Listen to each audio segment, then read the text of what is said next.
I was drafted, and I ended up enlisting and going into the United States Marine Corps with 3 other guys. We had a choice when we went in to go to either San Diego or Parris Island, but we'd never been to the West Coast, so we chose San Diego. Basically went through basic training, which was the worst 13 weeks of my life, and then to ITR, and then 3 out of the 4 of us were shipped to Vietnam. I got in Vietnam in December of 1968, and I was wounded on March 15th of '69. We were on patrol, and we were hit with one of our 105 rounds that they blew up on us, and I lost both my legs. The initial blast killed 2 people and wounded 3 of us, and then I think there was 1 or 2 more wounded in the ambush before we got out of there. And after I got home from the Marine Corps in '69, and I joined the Legion, it's kind of been my life since. We had an adjutant here in West Virginia that passed away, and the leadership of West Virginia came to me and asked me if I would consider coming in here and working. And I told them I'd do it for a couple of years, and now we're starting on year 13. So I've served about every level in the department. I've been a district commander, I've been a department vice commander, department commander, alternate NEC. I held all the offices coming up through the Legion, and I've been working in the Legion really since 1969.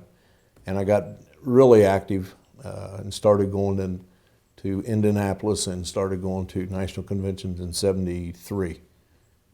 '88, I became the lead candidate, and in '89, I was elected national commander in Baltimore. Well, of course, the one big highlight is always, to get to go to the White House and go into the Oval Office, and I was lucky I got to do that twice during my term. But there's so many good things the year you're national commander. The people you get to meet, from state to state, and everybody treats you so good. And it's just a tremendous year. It's probably the best year of your life. I just totally enjoyed being a commander. The Berlin Wall went down the year I was national commander. That was really, really something to see, in the West. Of course, it was modernized and kind of remind you of the States. But when we got to go through, after the wall came down, and go over to the east side, the Russians were still walking around with their guns, but it was very poor.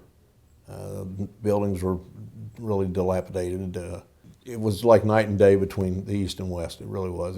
It's just hard to explain, but the West was very, it looked like America, and the East looked like, probably like it did in World War II. I think the greatest thing we did the year I was commander, and I already mentioned it, was getting the 3 million member goal. That was our goal from the beginning, is to make sure we carried on with the 3 million member theme, and we did. I think we had 3.2 or something like that. And I think that was the greatest thing we did that year. The Legion represents the veterans, and our job in the American Legion is to make sure that we take care of all the veterans, no matter what war they are or conflict. We're here for them, and we want them to know that we're here for them and that we're working for them every day. That's our job. Probably will be doing something with the American Legion until the day I die, because I have the love for it and I enjoy it so much. It's just inside you, I think, that you feel the love for your country, you love the American Legion, and you go out and work for it every day.